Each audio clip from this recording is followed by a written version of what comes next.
नमस्कार. दीप न्यूजमध्ये आपलं हार्दिक स्वागत. आजच्या ठळक घडामोडी. खेडमध्ये रंगपंचमी उत्साहात. चाकरमानी निघाले मुंबईला, मात्र ट्रेन फुल. थकीत करदात्यांकडून खेड नगर परिषद आकारणार 24% दंड.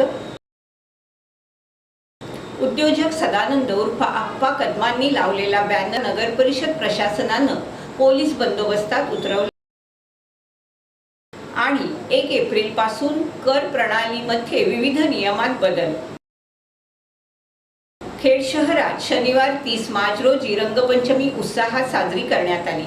यावेळी शहरवासियांनी मोठ्या उत्साहात आणि धूमधडाक्यात रंगपंचमी साजरी केली.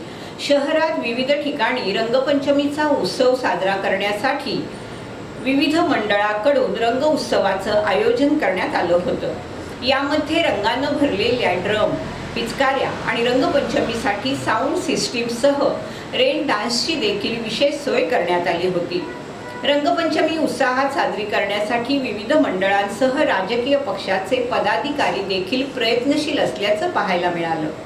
खेड शहरातील बाळगोपाळांना रंगपंचमीच्या सणासाठी पिचकाऱ्या आणि साहित्याचं वाटप देखील महाराष्ट्र नवनिर्माण सेना महाराष्ट्र राज्य सरचिटणीस तथा माजी नगराध्यक्ष वैभवजी खेडेकर यांच्या संकल्पनेतून आणि महाराष्ट्र नवनिर्माण सेना राजवैभव प्रतिष्ठान खेड आयोजित रंग महोत्सव 2024 निमित्त लहान मुलांना पिचकारी साहित्याचं पक्षाच्या वतीनं वाटप करण्यात आलं. हे वाटप शनिवारी सकाळी 10 वाजता खेड शहरातील छत्रपती शिवाजी महाराज चौक येथे झालं. या रंग महोत्सव कार्यक्रमाला लहानग्यांनी मोठा प्रतिसाद दिला. लहानांपासून मोठ्यापर्यंत आकर्षण असलेला रंगपंचमीचा सण खेड शहरात खेळीमेळीच्या वातावरणात पार पडला.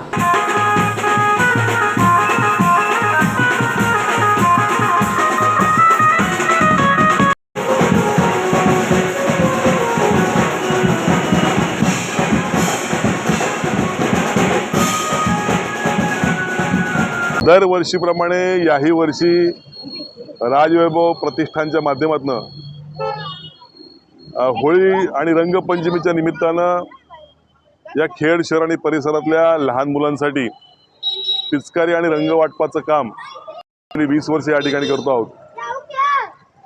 नव्या पिढीला, लहान मुलांना आपली हिंदू संस्कृती कळावी, ती टिकावी आणि तिचं महत्त्व वाढावं यासाठी आम्ही केलेला हा छोटासा प्रयत्न आहे. आज आचारसंहिता असून देखील आज कुठलेही अर्ज किंवा या ठिकाणी उमेदवार ठरलेले नसताना या आदर्श आचारसंहितेचं आम्ही पालन करून या ठिकाणी रंग आणि पिचकारीचं वाटप करत आहोत. मला वाटतं हे सगळे लहान बच्चे कंपनीचा आनंद घेत आहेत आणि आजचा हा रंगपंचमीचा कार्यक्रम अतिशय उत्साहात या ठिकाणी साजरा होईल असं मला या ठिकाणी वाटतंय. मी रंगपंचमीच्या आपल्या ह्या चॅनलच्या माध्यमातून सर्वांना शुभेच्छा देतो. धन्यवाद.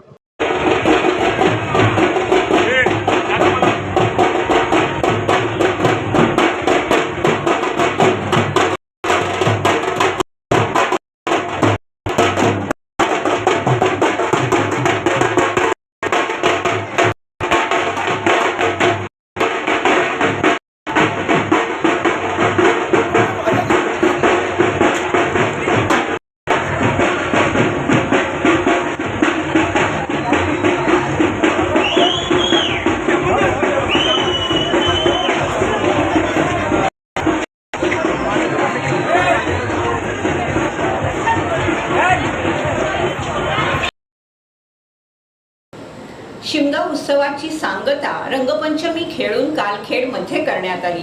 रंगपंचमीच्या आदल्या दिवशी वेगवेगळे चित्ररथ काढण्यात आले होते.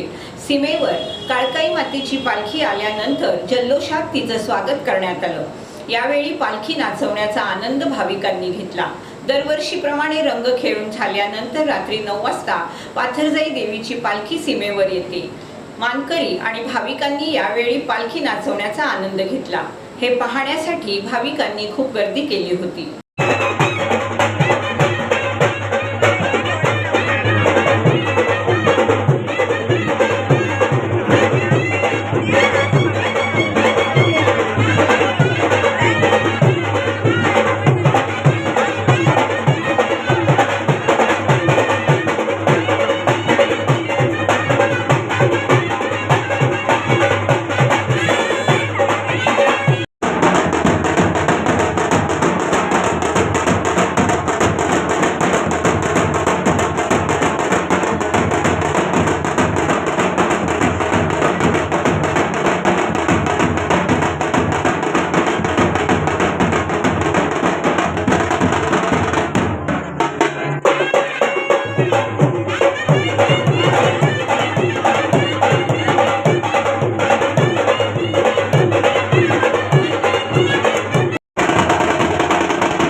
शिवरायांचं ग्रामदैवत श्री देवभैरी जुगाईच्या शिमगा उत्सवाची शनिवारी रंगपंचमीनं सांगता झाली। होळीच्या दिवशी श्री देवभैरी बुवाच्या शिमगा उत्सवाला सुरुवात झाल्यानंतर ग्राम प्रदक्षिणा, पालखी नाचवणं, होळी उभी करणं, धुळवड अशा सर्व सणाचा आनंद द्विगुणित झाला होता। अशा या शिमगा उत्सवानिमित्त शनिवारी श्री देवभैरी बुवाच्या पालखीला झाडगाव येथील सहाणेवर सशस्त्र पोलिसांच्या सलामीनंतर पालखी रंग खेळवण्यासाठी दुपारी 1 वाजता झाडगाव येथील सहाणेवरून उठवण्यात आली। त्यावेळी श्री देवभैरी देवस्थानचे सर्व ट्रस्टी, मानकरी तसेच तमाम रत्नागिरीकरांची उपस्थिती होती। पालखी रंगपंचमीसाठी शहर प्रदक्षिणेला निघण्यापूर्वी पोलीस अंमलदारांनी सशस्त्र सलामी दिली। त्यानंतर शहरातील झाडगाव वरच्या खोत वठारातून श्रीदेवी जोगेश्वरी मंदिरातून खेडसकर सावंत कंपाऊंडमधून सहाणेच्या मागील बाजूने झाडगाव नाक्यावरून बाहेर जात खालच्या खोत वठारातून दुपारी 3 वाजता झाडगाव नाक्यावर नेण्यात आली। तेथून पुढे गाडीतळ येथे सायंकाळी 4 वाजता आणि श्रीदेवी नवलाई पावणाई मंदिरात सायंकाळी 5 वाजण्याच्या दरम्यान पोहोचली। भैरी देवाची पालखी येथून पुढे शहर पोलीस ठाण्यात नेण्यात आली। धनजी नाक्यावरून राधाकृष्ण नाक्यावर सायंकाळी 6:30 वाजण्याच्या दरम्यान पुढे रामनाका राम मंदिर येथे 7 वाजता गेली। त्या ठिकाणाहून पुढे मारुती आडी गोखले नाक्यावरून ढमालनीच्या पारावर रात्री 9 वाजण्याच्या दरम्यान, तेथून पुढे विठ्ठल मंदिर, हॉटेल प्रभा, काँग्रेस भुवन, मुरलीधर मंदिर येथे 10 वाजायच्या दरम्यान पालखी आली। पुढे खालची आडी मार्ग पालखी श्री देवभैरी मंदिराच्या प्रांगणात रात्री 11:30 वाजेपर्यंत नेण्यात येऊन 12 वाजता पालखी श्री देवभैरी मंदिरात स्थानापन्न करण्यात आली। त्यानंतर धुपारती आणि गावचे गाराणं होऊन या शिमगा उत्सवाची सांगता करण्यात आली।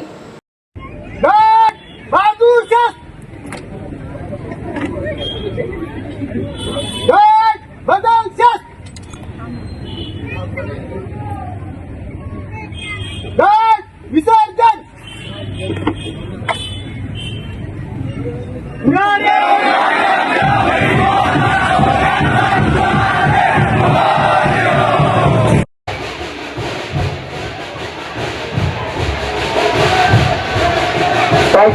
आणि गर्दी झाले पाठी झाले सगळे बांधले टॅक्सी मंडळ होता उभे राहते सगळे गांधी पाठी मागे सगळे पाठी टॅक्सी मंडळ होते उभे राहते सगळे पाठी मागे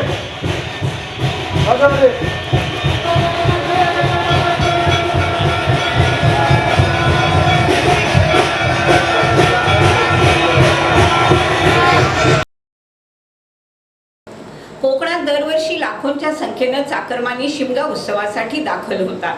हे दाखल झालेले चाकरमानी रंगपंचमी नंतर परतीच्या प्रवासाला लागतात। रविवारी दुपारी देखील मोठ्या संख्येने चाकरमानी खेड रेल्वे स्थानकात परतीच्या प्रवासासाठी दाखल झाले होते। मात्र मुंबईकडे जाणाऱ्या ट्रेन फुल भरून येत असल्याने चाकरमान्यांचे हाल होताना दिसले।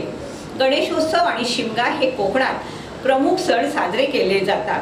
दरवर्षी लाखोंच्या संख्येने चाकरमानी सणासाठी कोकणात दाखल होतात। यंदाही शिमगा उत्सवासाठी मोठ्या संख्येने चाकरमानी गावी आल्याचं बघायला मिळालं। आज रविवारी दुपारी चाकरमानी परतीच्या प्रवासातही खेड रेल्वे स्थानकात मोठ्या संख्येने दाखल झाले होते। मात्र मुंबईच्या दिशेने जाणारी सावंतवाडी दिवा पॅसेंजर खचाखच भरून आल्याचं दिसलं।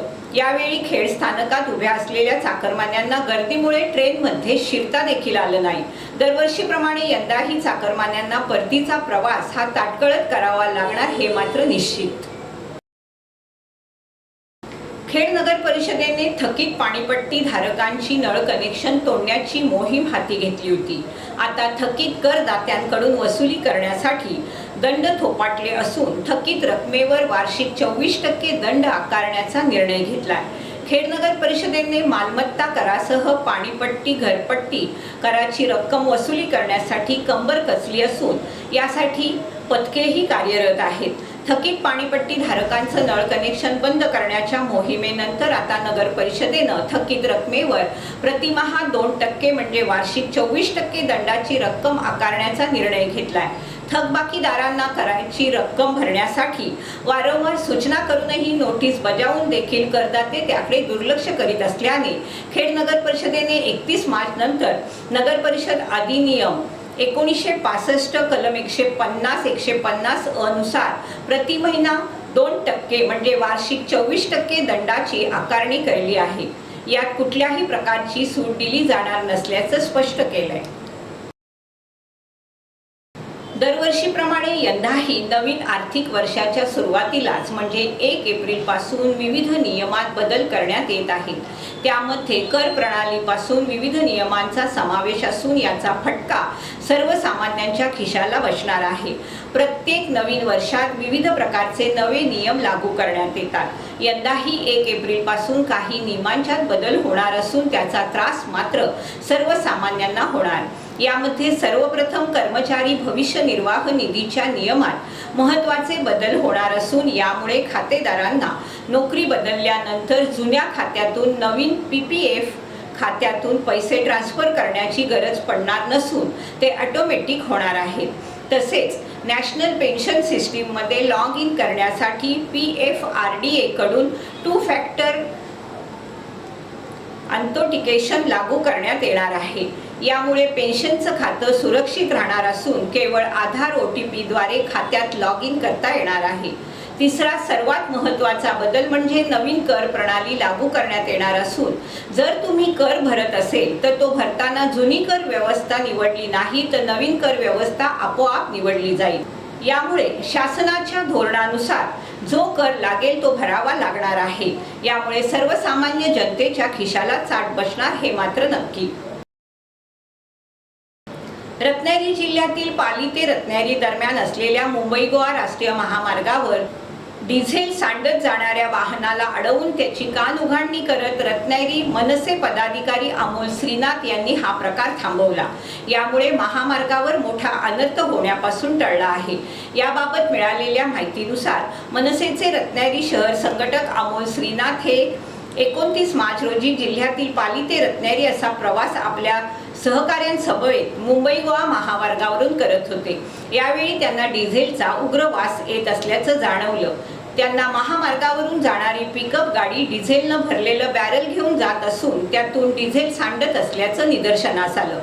यावेळी त्यांनी जवळ जाऊन पाहिलं असता या पिकअपमधून वाहतूक करण्यात येत असलेल्या डिझेलच्या बॅरलचं झाकण उघडं असल्याचं बघायला मिळालं। त्यांनी संबंधित वाहनाला थांबवून त्याची कान उघडणी केली। त्यांच्या या सतर्कतेमुळे मुंबई गोवा राष्ट्रीय महामार्गावर मोठी दुर्घटना होण्यापासून टळली आहे। तू अकबर तो बिरबल कुठे आहे? इकडे रे, हे ते डिझेल हे अधिकृत आहे? तुम्हाला परमिशन अशी डिझेल न्यायची? बरोबर आहे, परमिशन आहे का डिझेल न्यायची? ते डिझेल सांडत नेत आहे। आग लागली काय एखाद्याने काडेपिटी पेटवलेली असेल तर ती चिंगारी पडली त्याच्यावरची चिंगी पडली तर जबाबदार कोणाला? हा कैसा काय करतो? तुला ती परमिशन दिली कोणी अशी द्यायची? अरे सॉरी म्हणून प्रश्न नाही की झाली कशी तुझी? रत्नागिरी सारख्या ठिकाणी असे धंदा करता तुम्ही? हा आणि हे डिझेल काय करणार तुम्ही? रोडच्या कामासाठी घेत आहे आणि अशी हे फालतू दर्जाची कामं तुमची? कोण आहे कॉन्ट्रॅक्टर तुमचा? त्यांनी अशी परमिशन दिली आहे का तुम्हाला? आज चुकून झाले दादा, माझा उपवास आहे त्यामुळे गडबडीत. अरे उपवास तुझा आहे, तू लोकांना धंद्याला लावशील, नाही लोकांना ढगात पाठवशील. नाही सगळ्यांनी गाडी 1 तास थांबून आम्ही सगळं साफ करून घेऊन जाणार. गाडी इथं थांबवायची, गाडी पुढे टाकलायची नाही आता सांगतोय. याचं नियोजन करायचं आणि मगच गाडी न्यायची पुढे. आता हे पण सगळं पुसत नेणार आहे रस्त्यावरचं डिझेल? सर वो बात नहीं है, इसका ढक्कन खुल कैसे गया मेरे ये चुकून काय झालंय? चेक करायचं ना एकदा ढक्कन तुझं उघडं ठेवून तू सर्रास डिझेल खाली रस्त्यावर सांडत आणतोय. हा कुठून कुठे आलं? अरे कापून घेतलं जाणार ना त्या गोष्टी लक्षात ठेवा. खेड शहरातील अनिकेत शॉपिंग सेंटरच्या परिसरात उद्योजक सदानंद कदम यांनी लावलेला बॅनर तात्काळ काही तासातच उतरवण्यात आला. खेड नगरपालिका प्रशासनानं पोलीस बंदोबस्तात ही कारवाई केली असल्याचं बोललं जात असून हा बॅनर नेमका का उतरवला याचं कारण मात्र अद्याप अस्पष्ट आहे. खेड शहरातील अनिकेत शॉपिंग सेंटरच्या परिसरात उद्योजक सदानंद उर्फ आप्पा कदम यांनी लावलेला बॅनर अवघ्या काही तासात खेड नगर परिषदेनं तात्काळ उतरवला. यामुळे खेड शहरात विविध चर्चांना ऊत आलाय. सूड घेणाऱ्यांनी मायेच्या ओलाव्याची अपेक्षा करू नये या आशयाचा बॅनर सदानंद कदम यांनी शनिवारी सायंकाळी 4 वाजण्याच्या सुमारास अनिकेत शॉपिंग सेंटरच्या परिसरात लावला होता. मात्र हा बॅनर अवघ्या काही तासात म्हणजे रात्री 8:30 ते 9च्या सुमारास उतरवण्यात आला. हा बॅनर नेमका कशामुळे उतरवण्यात आला याचं कारण समजू शकलं नसलं तरी हा बॅनर उतरवल्याची चर्चा खेड शहरात जोरदार सुरू आहे. त्यांनी लावलेला हा बॅनर नेमका कोणासाठी होता, कशासाठी होता किंवा यामागचं कारण काय असे एक ना अनेक प्रश्न यामुळे उपस्थित होत आहेत. खेड नगरपालिकेनं तात्काळ कारवाई करण्यामागे देखील नेमकं कारण काय आहे अशी चर्चा खेड शहरात दबक्या आवाजात सुरू असल्याचं दिसून येत आहे. रायगड लोकसभा मतदारसंघासाठी महायुतीचे उमेदवार म्हणून सुनील तटकरे यांची उमेदवारी जाहीर करण्यात आली आहे. मात्र त्यांची कोंडी करण्यासाठी महाविकास आघाडीनं बारामती पॅटर्न राबवण्याचं धोरण स्वीकारलंय. सुनील तटकरे यांच्या विरोधात प्रचारासाठी महाविकास आघाडीनं त्यांचे ज्येष्ठ बंधू अनिल तटकरे यांना प्रचारात उतरवलं आहे. राष्ट्रवादी काँग्रेस शरद पवार गटाकडून ते तटकरेंविरोधात प्रचाराची धुरा सांभाळताना दिसत आहेत. रायगड लोकसभा मतदारसंघासाठी 7 मे रोजी मतदान होणार आहे. या निमित्तानं पुन्हा एकदा 2 तुल्यबळ उमेदवारांमधील लढत बघायला मिळणार आहे. महाविकास आघाडीकडून माजी केंद्रीय मंत्री आणि शिवसेना उद्धव ठाकरे गटाचे नेते अनंत गीते पुन्हा एकदा निवडणूक रिंगणात उतरले, तर राष्ट्रवादी काँग्रेस अजित पवार गटाचे प्रदेशाध्यक्ष आणि रायगडचे विद्यमान खासदार सुनील तटकरे हे महायुतीचे उमेदवार असणार आहेत. त्यामुळे सुनील तटकरे विरुद्ध अनंत गीते लढतीचा तिसरा सामना सुरू झालाय. संतोष कुमार झा 1 एप्रिल 24 पासून कोकण रेल्वेचे अध्यक्ष आणि व्यवस्थापकीय संचालक म्हणून पदभार स्वीकारणार आहेत. संतोष कुमार झा 1992च्या बॅचचे भारतीय रेल्वे वाहतूक सेवा अधिकारी आहेत. नव्याने पदभार स्वीकारत असलेले संतोष कुमार झा यांनी MSc लखनौ विद्यापीठातून भूगर्भशास्त्रात आणि Jamnalal Bajaj institute of management studies Mumbai येथून मार्केटिंगमध्ये MBA केलंय. कोकण रेल्वेच्या चेअरमनपदी नियुक्तीपूर्वी संतोष कुमार झा यांनी कोकण रेल्वे कॉर्पोरेशन लिमिटेडमध्ये संचालक म्हणून काम केलंय.